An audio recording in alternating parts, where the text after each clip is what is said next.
સુરતના એક વ્યક્તિને દુબઈ ખાતે આવેલી કંપનીના એકાઉન્ટમાં પૈસા ટ્રાન્સફર કરાવવાના હતા.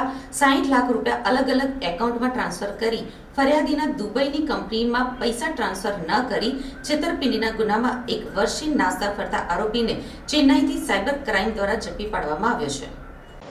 સુરત શહેર સાયબર ક્રાઇમ પોલીસ સ્ટેશનમાં સુરતના એક વ્યક્તિ દ્વારા છેતરપિંડીની ફરિયાદ નોંધાવવામાં આવી હતી. સુરતના આ વ્યક્તિને તેમની દુબઈ ખાતે આવેલી મેગ્નેટો ઇન્ફોર્મેશન ટેકનોલોજી કંપનીમાં 60 લાખ રૂપિયા ટ્રાન્સફર કરાવવાના હતા.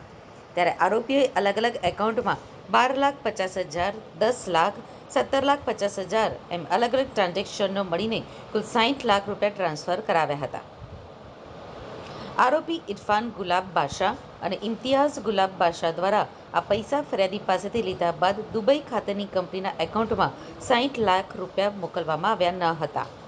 બંને ઇસમો દ્વારા સુરતના ફરિયાદી સાથે 60 લાખ રૂપિયાની છેતરપિંડી કરવામાં આવી હતી. ત્યારે સુરત સાયબર ક્રાઇમ પોલીસ દ્વારા આ બાબતે ગુનો દાખલ કરવામાં આવ્યો હતો. આરોપી પોલીસથી બચવા માટે ભાગતા ફરતા હતા, તો બીજી તરફ આરોપી સામે CRPCની કલમ 70 મુજબનું વોરંટ પણ જાહેર કરવામાં આવ્યું હતું.